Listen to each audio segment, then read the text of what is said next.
ಈ ಮಷೀನಿನ ಬಗ್ಗೆ ಏನು ಹೇಳ್ತಾರ? ಈ ಮಷೀನ್ ಬಗ್ಗೆ ಹೇಳ್ಬೇಕಂದ್ರೆ ಈ ಮಷೀನಲ್ಲಿ ಖಾಲಿ ಮೆಕ್ಕೆಜೋಳ ಮತ್ತು ಸೂರ್ಯಕಾಂತಿ ಇವೆರಡು ಮಾತ್ರ ಇದರಲ್ಲಿ ಉಪಯೋಗ ಮತ್ತು ಇದರಲ್ಲಿ convert system high speed convert system ಇದೆ.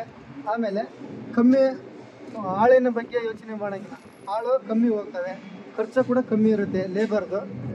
ಮತ್ತು ಇಲ್ಲಿ ಕಾಳು ಹಿಡಿಬೇಕು ಅನ್ನೋ ಅವಶ್ಯಕತೆಯೂ ಇರೋದಿಲ್ಲ.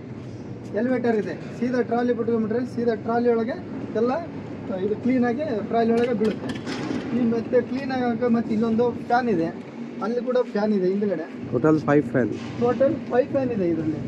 5 ಫ್ಯಾನಲ್ಲಿ ಒಂದು ಫ್ಯಾನಲ್ಲೇ ಸಣ್ಣ ಪುಟ್ಟ ಮೆಕ್ಕೆಜೋಳ ಮೆಷಿನಲ್ಲಿ 2 ಫ್ಯಾನ್ ಇದ್ದರೆ ಅಷ್ಟೊಂದು ಕ್ಲಿಯರ್ ಬರುತ್ತೆ. ಇದರಲ್ಲಿ 5 ಫ್ಯಾನ್ ಇರುತ್ತೆ, ಆದರೂ ಫುಲ್ಲು ಕ್ಲಿಯರಿಟಿ ಇರುತ್ತೆ. ಈ ಮೆಷಿನಿಂದ ಏನಪ್ಪ ಅಂದರೆ ನಮ್ಮ ಕರ್ನಾಟಕದಲ್ಲಿ ಭಾಳ ಜನ ಉಪಯೋಗ ಮಾಡ್ತಿದ್ದಾರೆ.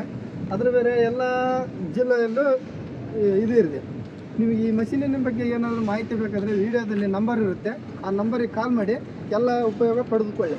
ಈ ಮಿಷಿನಿನ ಬಗ್ಗೆ ಏನಾದರೂ ರೇಟ್ ಹೇಳ್ಬೇಕಪ್ಪ ಅಂದರೆ ಈ ಮಿಷಿನ್ ಏನಿಲ್ಲ ರೀ, ಅದು ಕೆಬ್ಬಣ ಯಾವ ರೀತಿ ರೇಟ್ ಇರುತ್ತೋ ಆ ರೀತಿ ಅವರು ರೇಟ್ ಉಪಯೋಗ ಮಾಡಿ ರೈತರಿಗೆ ಅನುಕೂಲ ಆಗಲಿ ಥರ ಮಾಡಿಕೊಡ್ತಾರೆ.